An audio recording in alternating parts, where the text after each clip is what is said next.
আসলাম আবারও নতুন একটি গল্প, যা শুনলে আপনারা হাতের কাজ করতে বাধ্য হবেন। তো হাতের কাছে টিস্যু নিয়ে বসে পড়ুন। বিশেষ অনুরোধ, আপনারা প্রত্যেকেই আমার গল্প শোনেন, কিন্তু চ্যানেলটি সাবস্ক্রাইব করেন না। অবশ্যই চ্যানেলটিকে সাবস্ক্রাইব করুন এবং গল্পে মনোযোগ দিন। তো চলুন শুরু করি গল্পটি। আমার নাম নিশি। বাসুর রাতে যখন আমি অনেক আশা আর ভালোবাসা নিয়ে আমার বরের জন্য অপেক্ষা করছিলাম, তখন গভীর রাতে পাশের ঘর থেকে কয়েকজন মহিলার অদ্ভুত শব্দ ভেসে আসছিল। সেই শব্দ শুনে আমি মনে সাহস জুগিয়ে ঘর থেকে বেরিয়ে পাশের ঘরে উঁকি মারতেই আমার মাথায় যেন আকাশ ভেঙে পড়ল। কারণ আমার স্বামী আমাকে ছেলে ৬ জন অচেনা মহিলার সঙ্গে আপত্তিকর অবস্থায় সময় কাটাচ্ছিল। শুধু তাই নয়, সে ওই মহিলাদের সঙ্গে এমন আচরণ করছিল যা ভাষায় প্রকাশ করার মতো নয়। অথচ আমার স্বামী তো আমাকে ভীষণ ভালোবাসার কথা বলেছিল। তার সত্ত্বেও কী কারণে সে আরও ৬ জন মহিলার সঙ্গে এমন সম্পর্ক তৈরি করেছিল, সেই ভয়ানক সত্যটাই আজ আমি আপনাদের শোনাব। বিয়ের প্রায় ৩ বছর পর আমি জানতে পারি যে আমি ছাড়াবো আমার স্বামীর আরও ৬ জন স্ত্রী গর্ভবতী, এবং তাদের সন্তানের বাবা আমার স্বামী। এই সত্যিটা জানার পর আমার পায়ের তলার মাটি সরে গিয়েছিল। আসলে আমার স্বামীর রকি পেশায় একজন ডাক্তার ছিল। আমাদের যখন বিয়ে ঠিক হয়, তখন আমরা শুধু এটুকুই জানতাম যে ছেলেটি একটি সরকারি গ্রামে হাসপাতালে চাকরি করে। বিয়ের পর আমিও স্বামীর সঙ্গে গ্রামের একটি ভাড়া বাড়িতে চলে এসেছিলাম। আমার শ্বশুরবাড়ি সেখান থেকে প্রায় ৫ ঘন্টার পথ ছিল। বিয়ের পর আমার জীবনটা বেশ ভালোই কাটছিল। আমি আমার স্বামীর সঙ্গে খুব সুখে ছিলাম। যে বাড়িতে আমরা ভাড়া থাকতাম, তার পাশের বাড়ির এক ভাবির সঙ্গে আমার খুব ভালো বন্ধুত্ব হয়ে যায়। এইভাবেই প্রায় ১ বছর কেটে যায়। আমি আমার স্বামীর সঙ্গে এতটাই খুশি ছিলাম যে বাবার বাড়ি যেতেও মন চাইত না। আমাদের পাশের বাড়ির ভাবি যখনই আমাদের বাড়ি আসতেন, আমি তার সামনে আমার স্বামীর প্রশংসায় পঞ্চমুখ থাকতাম। আমাদের মধ্যে এতটাই গভীর সম্পর্ক তৈরি হয়েছিল যে আমরা একে অপরের সঙ্গে ভালো মন্দ রান্না বা যে কোনো জিনিস ভাগ করে নিতাম। আমার স্বামী সারাদিন হাসপাতালে ব্যস্ত থাকলেও বাড়িতে ফেরার সঙ্গে সঙ্গেই আমাকে অনেক আদর আর ভালোবাসা দিত।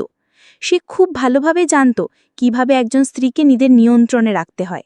আমি ভাবতাম আমার স্বামী আমাকে ছাড়া আর কিচ্ছু বোঝে না। এইভাবেই প্রায় ২টা বছর কেটে যাওয়ার পর একদিন পাশের বাড়ির ভাবি আমাকে ঠাট্টা করে বলেছিলেন, আরে নিশি, তুমি তোমার বরকে একটু বেশি বিশ্বাস করে ফেলেছ। দেখো, তোমার এই বিশ্বাস যেন কোনোদিন ভেঙে না যায়। বরের ওপর একটু নজর রেখো, নইলে ভবিষ্যতে পস্তাতে হবে। আমি তখন হেসে গর্বের সঙ্গে ভাবিকে বলেছিলাম যে আমার বরের মতো সৎ মানুষ আর দুটি হয় না। আমি তাকে অনেক ভালোবাসি এবং বিশ্বাস করি, তাই এসব কথা বলে কোনো লাভ নেই।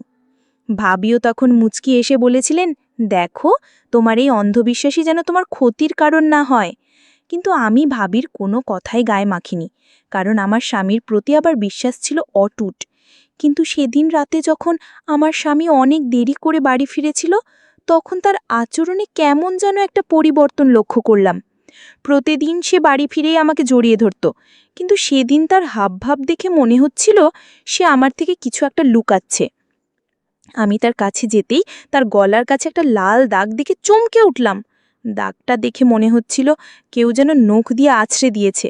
আমি দাগটার ব্যাপারে জিজ্ঞেস করতেই সে ভীষণ ঘাবড়ে গিয়ে জামার কলার দিয়ে সেটা ঢাকার চেষ্টা করল এবং আমাকে মিথ্যে বলল যে একজন মানসিক ভারসাম্যহীন রোগী তাকে আক্রমণ করেছিল। এরপর আর বেশি কিছু জিজ্ঞেস করার আগেই আমার স্বামী আমাকে ভালোবেসে জড়িয়ে ধরে আমার কপালে চুমো দিয়ে বলল, নিশি, অনেক রাত হয়েছে, আমার খুব খিদে পেয়েছে, খেতে দাও। তারপর আমরা দুজনে মিলে অনেক গল্প করব। এর কিছুদিন পরেই আমি গর্ভবতী হলাম। আমি মা হতে চলেছি। এই খবরটা শুনে আমার স্বামীর আনন্দের কোনো সীমা ছিল না। আমরা দুজনেই খুব খুশি ছিলাম যে এবার আমরা বাবা মা হতে চলেছি। আমাদের বাড়িতে রিনা নামের একজন কাজের মেয়েও কাজ করত। এর কিছুদিন পর একদিন সকালে আমাদের কাজের মেয়ে রিনা যখন বাড়িতে এলো, তখন তার মুখ দেখেই বুঝতে পারলাম যে সে খুব অসুস্থ। আমি জিজ্ঞেস করাতে সে জানালো যে তার খুব জ্বর আর কাশি। রিনা অসুস্থ শুনে আমার স্বামী তার প্রতি খুব সহানুভূতি দেখালো। সে এতটাই দয়ালু সেজেছিল যে রিনাকে কিছু টাকা দিয়ে বাড়ি পাঠিয়ে দিল এবং বলল সে পুরোপুরি সুস্থ না হওয়া পর্যন্ত যেন কাজে না আসে। আমাদের এই উদারতা দেখে রিনা আমার স্বামীর পা ছুঁয়ে বলেছিল, মালিক, আপনি অনেক ভালো মানুষ। আমার কষ্টটা বুঝতে পারার জন্য আপনাকে অনেক ধন্যবাদ। আমি তখন রিনার পিঠে হাত বুলিয়ে বলেছিলাম, আমরা মানুষ যদি মানুষের কষ্ট না বুঝি তাহলে কি করে হবে। রিনা তখন খুশি হয়ে চলে গেল। কিন্তু সেদিন আমি আমার স্বামীর চালাকিটা একটুও বুঝতে পারিনি। তার এই দয়া দেখানোর পেছনে যে একটা ভয়ঙ্কর উদ্দেশ্য লুকিয়েছিল তা আমি কল্পনাও করতে পারিনি। আমি ভেবেছিলাম আমার স্বামী সত্যি একজন ভালো ও দয়ালু মনের মানুষ, কিন্তু পরে যখন তার আসল রূপটা আমার সামনে আসে তখন আমার পায়ের তলার মাটি সরে গিয়েছিল। সে মানুষ ছিল না, ছিল মানুষের চেহারার আড়ালে এক ভয়ঙ্কর দানব।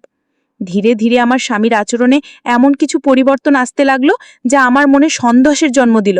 সে বেশিরভাগ সময় বাড়ির বাইরে থাকতে শুরু করেছিল এবং যখনই বাড়ি আসতো কিছুক্ষণ থেকেই আবার মাঝরাতেও বেরিয়ে যেত। আমি জিজ্ঞেস করলে একটাই উত্তর দিত, যে রুগীদের জরুরি তলব এসেছে। কিন্তু কেন যেন আমার মনে খটকা লাগতে শুরু করলো, যা এর আগে কখনো হয়নি। একদিন রাতে যখন সে একই অজুহাত দিয়ে বাড়ি থেকে বেরোলো, আমিও লুকিয়ে তার পিছু নিলাম। আমার মনের সন্দেহটা সত্যি নাকি ভুল তা যাচাই করার জন্যই এই কাজটা করেছিলাম।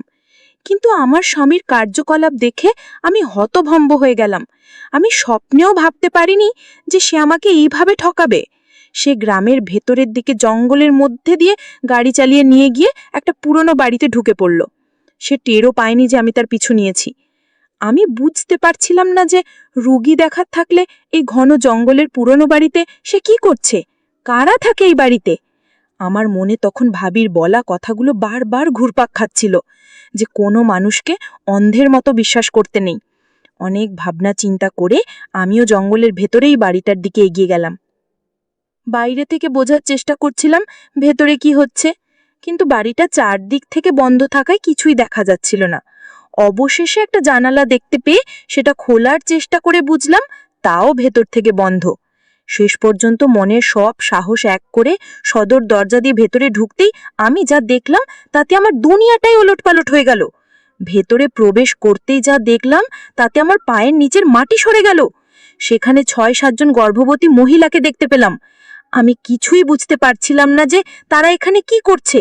এরপর ভেতরের একটা ঘরে উকি দিতেই আমি আমাদের কাজের মেয়ে রিনাকে দেখতে পেলাম। তাকে ওখানে দেখে আমি আরো অবাক হলাম। ঠিক তখনই আমি যা দেখলাম তাতে আমার শির ধারা দিয়ে একটা ঠান্ডা স্রোত বয়ে গেল। আমার স্বামী জোর করে ইনজেকশনের মাধ্যমে অসহায় মেয়েদের গর্ভবতী হতে বাধ্য করত।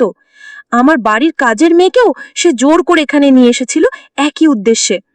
ওই ঘরে ঢোকার পর একজন বয়স্ক মহিলা ও একজন শক্তিশালী লোক আমাকে দেখতে পেয়ে রেগে গিয়ে আমার হাত চেপে ধরে বলল, আপনি কে, এখানে কি করছেন? এক্ষুনি এখান থেকে চলে যান, নইলে আপনার কপালে খুব খারাপই আছে। আমি তখন রিনাকে দেখতে পেয়ে তার কাছে ছুটে গিয়ে বললাম, রিনা, তুই এখানে কি করছিস?